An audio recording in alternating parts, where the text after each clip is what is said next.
দর্শক, জ্বালানি তেলের সংকট নিয়ে আরো খবর জানতে আমরা যুক্ত হচ্ছি কুষ্টিয়ায় সরাসরি। সেখানে আমাদের রয়েছেন প্রতিনিধি মাহমুদুল হাসান। মাহমুদ, এখানে আপনার কুষ্টিয়ায় জ্বালানি তেল নিয়ে ক্রেতা বিক্রেতাদের কি প্রতিক্রিয়া দেখছেন? কি ধরনের সংকট তৈরি হয়েছে?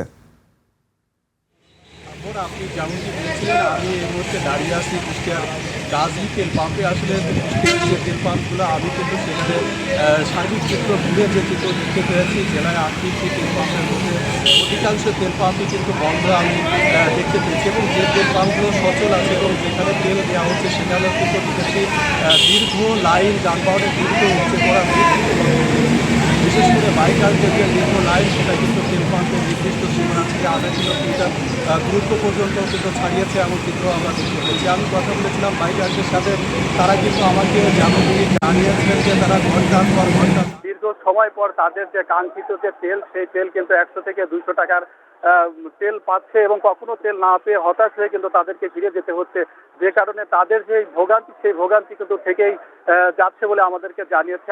তারা আমার মাধ্যমে যে অভিযোগটি বলেছে, এখানে তাদের যে অভিযোগ সেটা হচ্ছে জ্বালানি তেল নিয়ে একটা কৃত্রিম সংকট তৈরি করা হচ্ছে। একটা দালাল চক্র এবং সিন্ডিকেটের মাধ্যমে এই তেল বাজারের বিক্রয় করা হচ্ছে এবং খোলা বাজারে 200 থেকে 300 টাকার মধ্যে কিন্তু তেল বিক্রয় হচ্ছে বলে তারা আমাদের কাছে অভিযোগ করেছে। আমি কথা বলেছিলাম তেল পাম্প মালিকদের সাথে, তারা আমাকে যেমনটি জানিয়েছে তাদের যে প্রতিদিনের যে চাহিদা, সেই চাহিদা থেকে কিন্তু খুবই অপ্রতুল ডিপো থেকে তারা তেল পাচ্ছে, যে কারণে কিন্তু তাদের এই ভোগান্তি হচ্ছে। এবং একদিন যদি তেল তারা দিচ্ছে এবং 3 দিন তাদের সরবরাহ বন্ধ থাকতে হচ্ছে বলে তারা আমাদেরকে জানিয়েছে। আমি যদি আপনাকে আরেকটু তথ্য একবার জানিয়ে রাখি, সেটা হচ্ছে আমি কথা বলেছিলাম জেলা কৃষি সম্প্রসারণ অধিদপ্তরের সাথে। তিনি আমাকে জানিয়েছে যে কুষ্টিয়া জেলায় মোট যে বড় চাষাবাদ, সেখানে কিন্তু অর্ধেকই এই ডিজেল চালিত সেচ পাম্পগুলা ডিজেলের উপর নির্ভর এবং কৃষকরা কিন্তু নির্দিষ্ট সময়ে এই ডিজেল না পাওয়ার কারণে ভোগান্তিতে পড়েছে। এবং এই ধারা যদি অব্যাহত থাকে, জ্বালানি তেলের এই তীব্র সংকট যদি থাকে, সেক্ষেত্রে জেলায় কিন্তু বড় চাষের যে লক্ষ্যমাত্রা, সেটা ব্যাহত হওয়ার আশঙ্কা রয়েছে বলে কৃষি কর্মকর্তা আমাকে জানিয়েছে। এক কথায় আমি যদি আপনাকে